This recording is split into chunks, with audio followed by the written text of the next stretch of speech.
There's a certain stillness that settles over someone who has stopped expecting comfort. You can see it in the way they move through difficult moments without panic, the way they carry disappointment quietly, like an old coat they've worn too many times to notice its weight anymore. They don't flinch when things fall apart because somewhere along the way they stopped believing things would hold together on their own. It starts subtly. Maybe it was the childhood where warmth came with conditions, where safety lasted only as long as you stayed small and undemanding.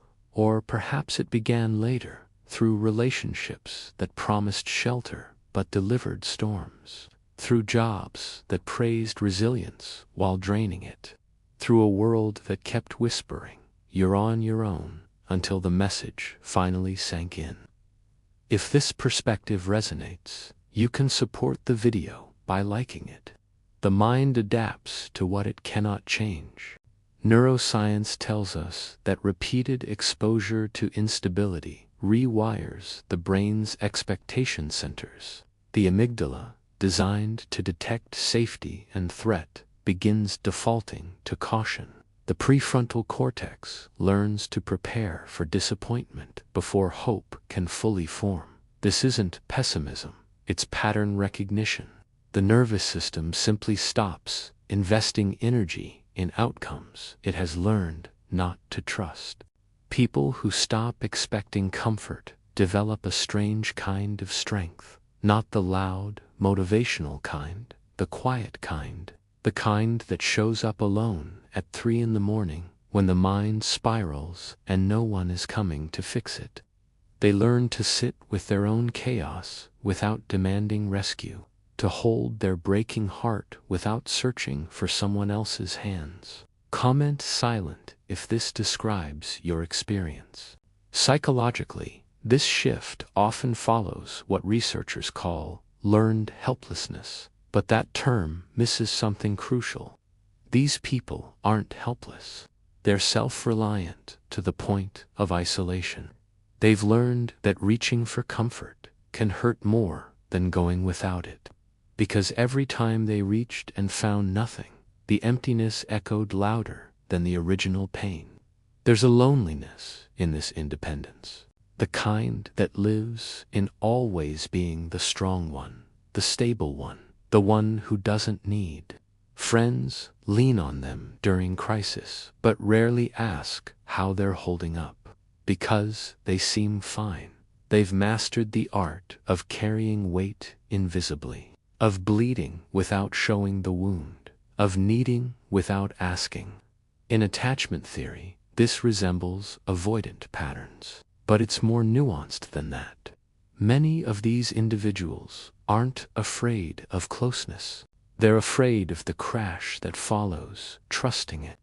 They've built elaborate internal systems for self-soothing, self-analysis, self-repair, not because they prefer it, but because the alternative, leaning on something that might collapse, feels more dangerous than standing alone. Type YES if this helped you understand something about yourself. Watch them in moments of hardship.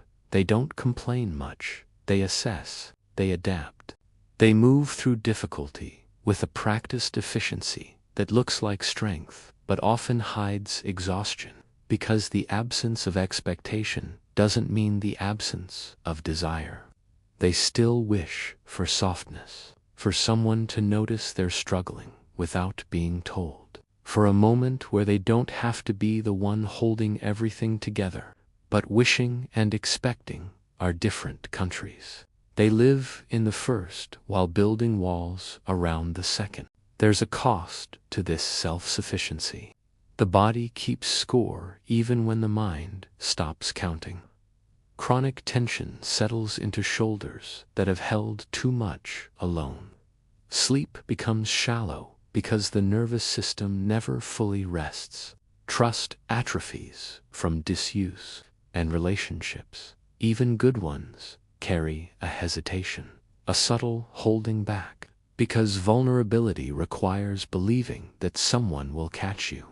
And they stopped believing that a long time ago. Yet something profound happens in this barrenness. When you stop expecting comfort, you stop measuring your worth by whether others provide it. You stop performing for approval. Stop shrinking to fit someone else's definition of manageable. The validation you once sought externally begins growing internally, slowly, like a stubborn plant in difficult soil. If someone you know might benefit from this, feel free to share it.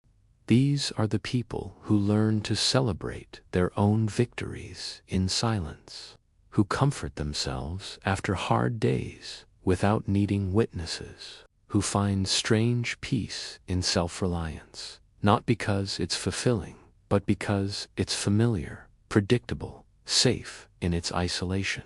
But here's what nobody tells them. The same nervous system that learned not to expect can learn to expect again. Neural pathways aren't permanent. The brain that adapted to scarcity can slowly, carefully adapt to consistency if the right conditions appear. If someone shows up not once, but repeatedly, not perfectly, but honestly. If trust is rebuilt not through grand gestures, but through small, reliable moments that don't collapse, the challenge is allowing it. Because people who stopped expecting comfort often reject it when it arrives. They question it, test it, push it away before it can leave on its own. The mind whispers, "This won't last. Protect yourself now." And sometimes that voice is right, but sometimes it's just the old program running, the outdated defense system protecting against threats that aren't there anymore. If this gave you clarity, comment walls below. Healing doesn't mean becoming needy. It means recognizing that self-reliance, while valuable, can become a prison when it's the only option. That accepting support isn't weakness. That letting someone in doesn't erase your strength. It expands it, because true resilience isn't just surviving alone. It's knowing you can survive alone, but choosing connection anyway when it's safe. The psychology of people who learned to stop expecting comfort is the psychology of survival mistaken for preference, of protection mistaken for personality, of walls built so carefully that even the architect forgets they're standing inside them. These people aren't cold, they're careful, not unfeeling, but deeply acquainted with what it costs to feel and receive nothing back. And maybe the greatest act of courage for someone like this isn't learning to be stronger. It's learning to be softer again, to risk the disappointment they've worked so hard to avoid, to let their guard down in increments, testing whether the world has changed or if they're simply ready to see it differently.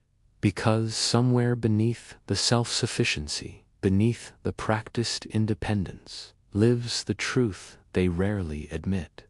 They didn't stop wanting comfort. They just stopped believing it was meant for them. And that belief, like any belief held long enough, became their reality. Until one day, if they're fortunate, someone or something gentle enough slips through the cracks and whispers, "You can rest now. I'm not going anywhere." If this shifted your perspective on emotional self-reliance, like this video, what moment made you realize you'd stopped expecting comfort from others? And if you want more reflections on the hidden patterns shaping how we survive and connect, subscribe to Unnoticed Human Force Psychology that sees what others miss.